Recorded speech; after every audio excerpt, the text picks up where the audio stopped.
Captain Ibrahim Traore is seen as a beacon of hope, as someone that is looked up to, and people across Africa, not just Burkina Faso, appreciate what he is doing for his country as well as uniting African countries. They said Africa can't build. They said Africans can't lead. They mocked every dream that didn't come with Western approval. But now the same mouths that sneered at African ambition are choking on the dust of our bulldozers. While they write reports, Africa is writing history. And for those who still doubt, this canal isn't for their applause. It's the proof they never wanted to see. But what is really happening? Let's find out.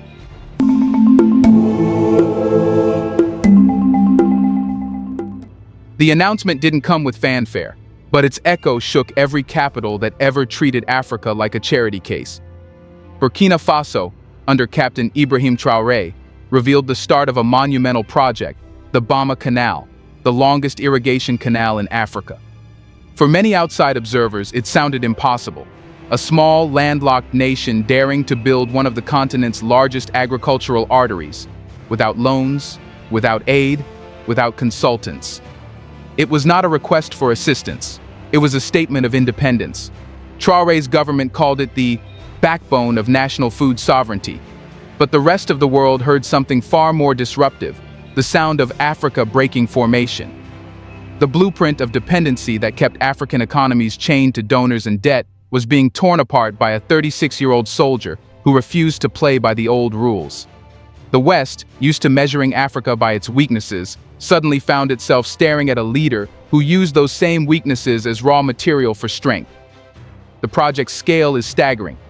The Bama Canal is designed to carry life through the country's dry belt, irrigating vast plains, reawakening abandoned farmlands, and turning thousands of hectares of dust into green corridors of productivity. It aims to produce over 50,000 tons of food annually, not for export, but to feed the people of Burkina Faso first. Every meter of the canal is funded by Burkina Faso's national budget, built by Burkinabe engineers, and dug by the hands of local laborers. It's a construction site where no foreign flags fly, no foreign oversight committees lurk, and no foreign interest rates apply. This is what rattled the world. Africa has always been told that it cannot move without permission, that self-funded development is unsustainable, that self-reliance is unrealistic. Yet here was Traoré, cutting through centuries of conditioning with a single project that embodies the possibility of African autonomy. It's not about the water, it's about the will. And that's what makes this canal more than an engineering story. It's an ideological rebellion. Traoré didn't just pour concrete, he poured defiance. The canal stands as both a structure and a symbol, that Africa's future won't be written in Western boardrooms, but in the soil of its own making. The youth of Burkina Faso, long suffocated by unemployment and dependency, now find themselves part of something larger, a project that doesn't just pay them, but dignifies them. Farmers who once relied on unpredictable rain now speak of new harvests and stability. For the first time in decades, the rural poor are being brought into the heart of national development, not as spectators, but as builders. Western media tried to downplay it, framing it as a regional water management initiative. But in Africa, it's being hailed as a revolution disguised as infrastructure.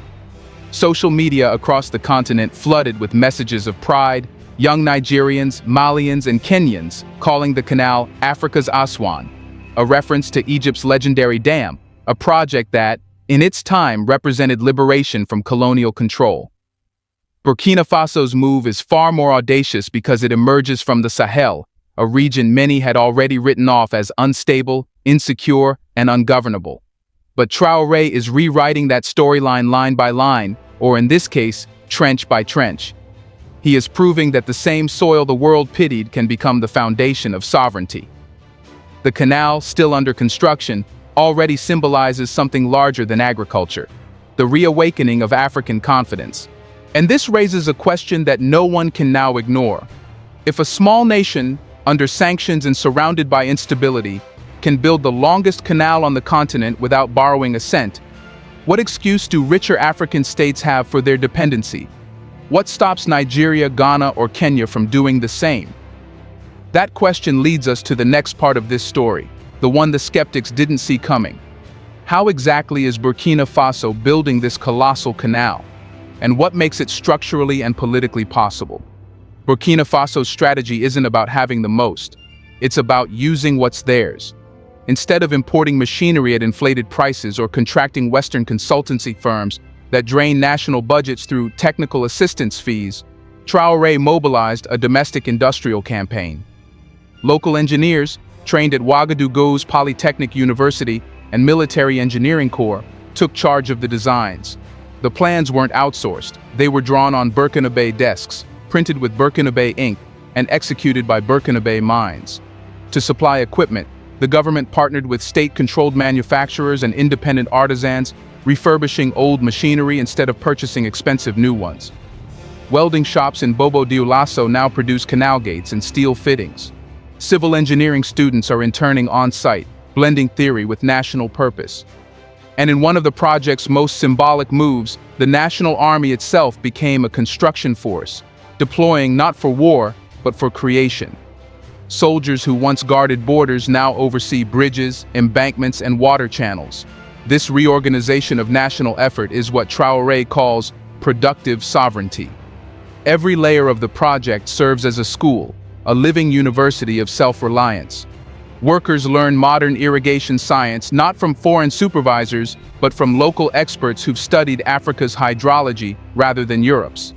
Instead of endless feasibility studies that kill time and spirit, the government launched an action-first approach: build, adjust, improve. To finance it, Traoré took a page from Burkina Faso's mineral sector. After reclaiming partial control of gold revenues through the new state refinery, he redirected a share of resource earnings directly into the Water and Agricultural Sovereignty Fund, a national reservoir for irrigation and rural investment. This shift means gold mined from Burkinabe soil now feeds Burkinabe fields. Not a single CFA franc was borrowed. No IMF signatures were sought. The country learned to recycle its own wealth, from gold to grain. And perhaps the most radical innovation lies in how the project treats its workers. Every citizen on the canal site earns a wage tied to productivity, not hierarchy. Unlike Western-funded programs that import supervisors to train the locals, this project reversed the model. Locals trained themselves. The atmosphere is electric, not one of dependency, but of ownership. "We're not laborers," said a young technician interviewed by local press. "We're the builders of our independence." That spirit, more than cement or metal, is what cements the project's foundation. The canal's hydrological design, meanwhile, is built on Sahel logic, not European theory. It follows natural slopes to minimize pumping energy, making it resilient against power cuts and fuel shortages. It uses natural clay linings to reduce water loss instead of imported geomembranes. The system channels water from newly constructed reservoirs, including the Ouagadougou Dam, capable of holding over 10 million cubic meters of water, a storage designed not only for crops, but for community consumption during dry spells. This design marks a clear break from the dependency patterns of the past. Western consultants often build donor projects that look impressive, but die after the funding cycle ends. Burkina Faso is building an ancestral project, simple, maintainable, and designed to last generations. Even the project's timing sends a message. While the world's bureaucracies take years to sign off on feasibility reports, Burkina Faso plans to have functional phases operational within months. But beneath this technical triumph lies a deeper current, a political one. The canal is not just flowing through fields, it's flowing through history. Every shovel of dirt removes not only soil but a layer of submission. And that raises the next question. If water has become Burkina Faso's new symbol of resistance, what kind of political storm does that create? Let's pause for a second to say, big thank you to the Black Culture Diary community, where Black voices, stories, and legacies are preserved and amplified. By becoming a member, you're not just supporting the channel, you're becoming part of a powerful cultural movement. Let's continue. By the time the first excavators cut through the Bama plains, the message was already clear. This wasn't just about feeding people, it was about freeing them. The Bama Canal had become more than an agricultural project. It was a weapon of political independence, a challenge to every foreign power that once dictated Africa's development priorities. And that shift, from infrastructure to ideology, is exactly what the global establishment fears most. In the old system, water management projects in Africa came with long strings of dependency. Before a single drop flowed, contracts would be signed in Paris or Washington, followed by endless capacity-building missions that cost more than the infrastructure itself. Western donors didn't just fund projects, they owned their outcomes, their credit, and often their political leverage. Whoever controlled the water controlled the politics. But Traoré flipped that equation overnight. For the first time in Sahelian history, the state is the lender, the builder, and the regulator, all in one. That is why foreign analysts are calling it irrigation nationalism. Yet to Burkina citizens, it's simply reclaiming what should never have been outsourced.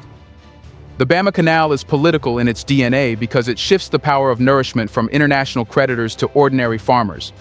When a country feeds itself, it no longer needs to kneel for food aid. When it irrigates its own soil, it no longer tolerates lectures about fiscal discipline from former colonizers drowning in debt themselves.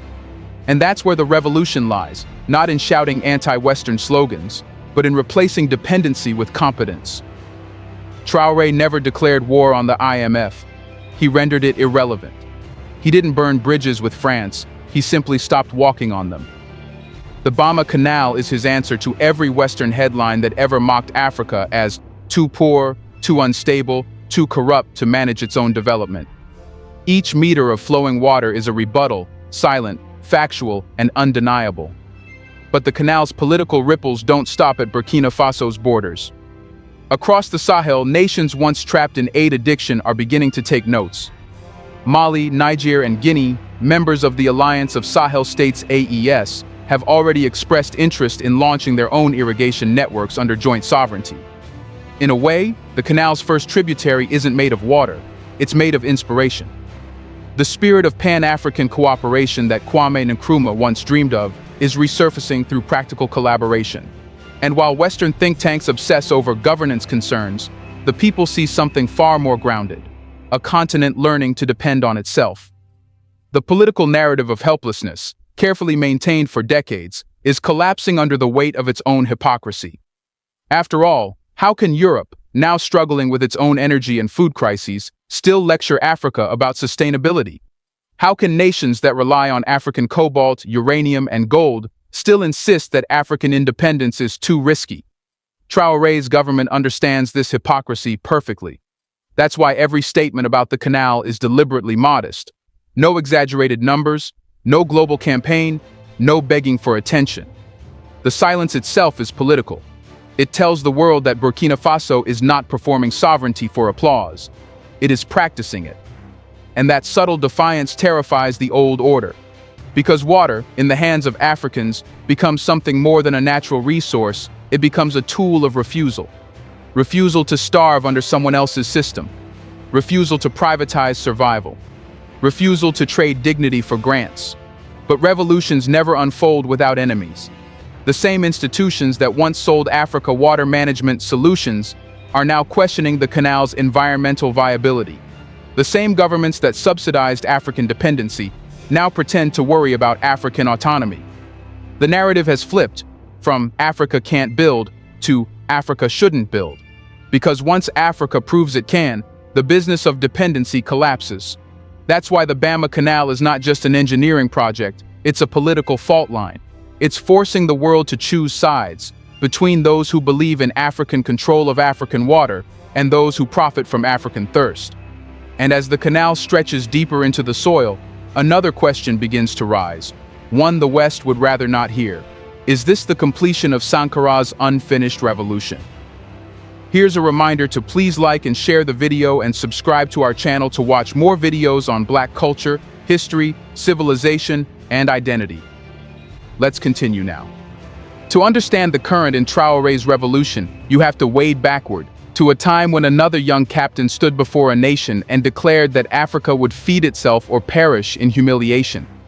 His name was Thomas Sankara, and 4 decades later, his ghost has returned to Burkina Faso, not in words, but in water. Sankara's vision was simple but terrifying to the global order. An Africa that produced what it ate, wore what it made, and thought with its own mind. When he launched the campaign for food self-sufficiency in the 1980s, Burkina Faso went from importing 80% of its grains to becoming one of the few West African nations approaching domestic sufficiency. But that momentum died with him, literally in 1987, when bullets replaced ballots, and the dream of self-reliance was buried under the rubble of foreign-backed stability.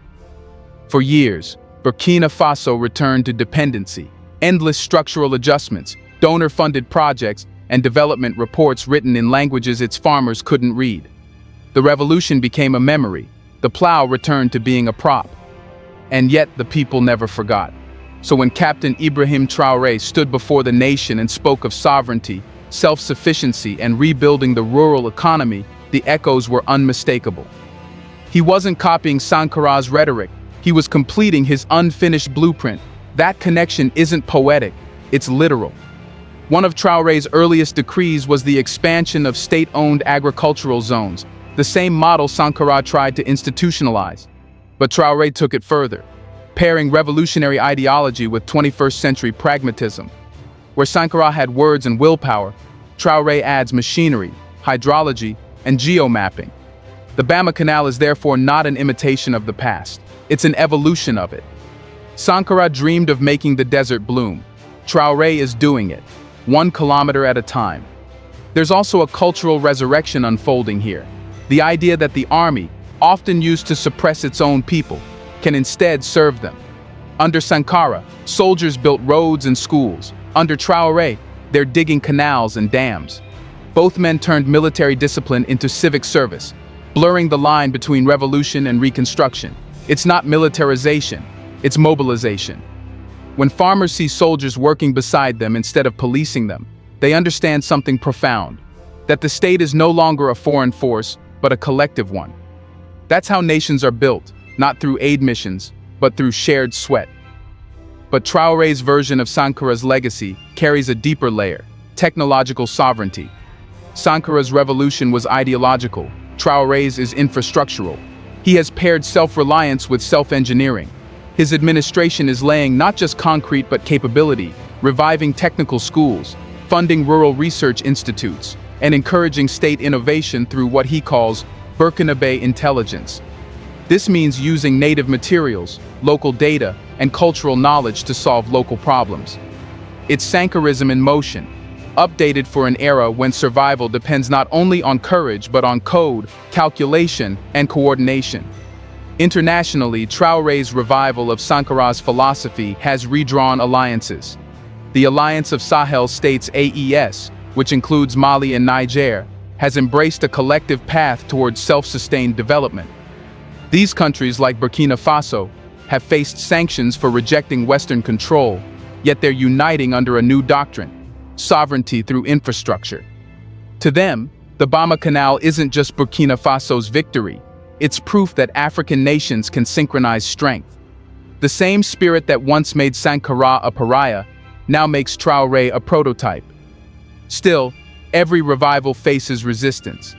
Just as Sankara's agricultural campaigns were sabotaged by elites threatened by independence, Traoré's initiatives face sabotage in digital disguise, misinformation, economic isolation, and pressure from foreign entities that thrive on African disunity.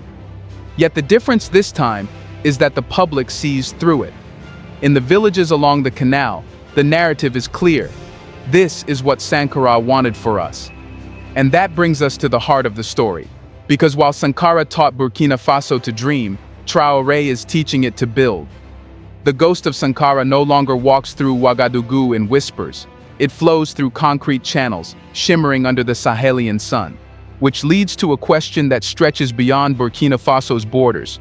If Traoré can resurrect Sankara's unfinished mission with dams, canals, and courage, can the rest of Africa do the same? If Sankara's ghost found new hands in Traoré, then Traoré's canal is finding new hearts across the continent. What began as a national project is now spilling past borders, not with water, but with influence. The Bama Canal has become more than Burkina Faso's pride. It's evolving into a continental blueprint for a new kind of African revolution, one that is built, not broadcast. From Dakar to Dar es Salaam, from Nairobi to Niamey, the story of a small, landlocked nation defying global dependency, has awakened a quiet storm of reflection. In African universities, students discuss Burkina Faso not as a case study in poverty, but as a model of resistance. Policy think tanks are dissecting Traoré's model, state-funded, locally engineered, low-cost, high-impact, and calling it the Sahel sovereignty model. It's not about copying Burkina Faso, it's about rediscovering Africa's own rhythm of progress. The effect has been immediate. Niger is drafting plans for a cross-border irrigation link that would connect its agricultural basins to Burkina Faso's system through the Alliance of Sahel States framework. Mali is exploring joint infrastructure programs for grain storage, trade routes, and food sovereignty. These initiatives aren't emerging from donor summits in Brussels or Paris. They're being negotiated in African capitals, between African leaders. For the first time in decades, the continent's dialogue on development sounds like a conversation among equals, not a conference of beggars. But this continental spark is about more than water. It's about psychology, the awakening of a generation that has seen enough humiliation to crave dignity more than dollars. For years, Africa's youth have been told to wait for funding, wait for reforms, wait for investors. Yet now, the example of Burkina Faso whispers a different mantra: build with what you have, or die waiting. Traoré's leadership embodies that ethos, an unpolished, unapologetic form of nationalism that rejects pity as policy. This shift is causing deep discomfort in the West. The same nations that once celebrated African democracy when it served their interests now label self-reliant leaders as autocrats. Western media doesn't know how to describe what it's seeing, an Africa not begging for money, but for respect. The usual narratives no longer fit. And that confusion is dangerous, because it means Africa has finally slipped out of its predictable role in the global story. Meanwhile, in Africa itself, something powerful is brewing beneath the surface. A new definition of leadership. It's no longer measured by handshakes in Davos or Paris, but by concrete poured in the countryside. The Bama Canal has inspired a different kind of prestige, one based on delivery, not diplomacy. The young see in Traoré a figure who doesn't promise reform through rhetoric but through reality. They see a man who, instead of attending summits, attends construction sites. That shift in imagery, from podiums to projects, might be the single greatest revolution of all.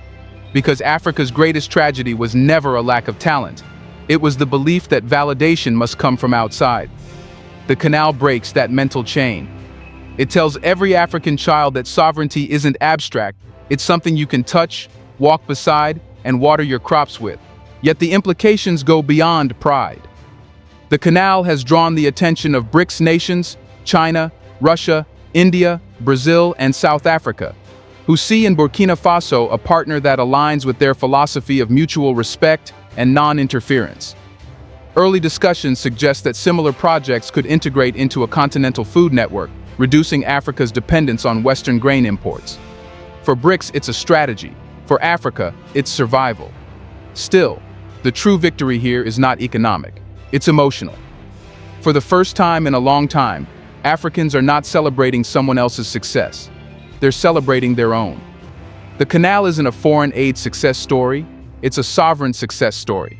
It's not another development miracle written in European newspapers. It's a miracle written in mud, sweat, and Burkinabe hands. And maybe that's what frightens the old world most, that the Canal they dismissed as a fantasy has become the foundation of a new reality.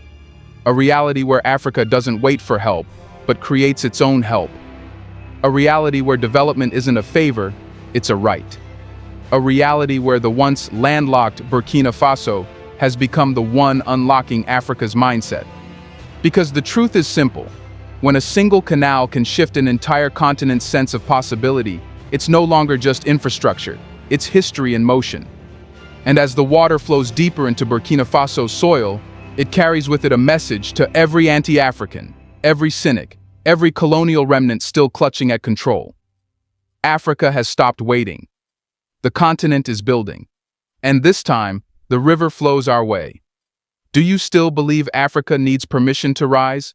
If one canal can shift a continent, what happens when every nation starts digging? Let us know in the comments section.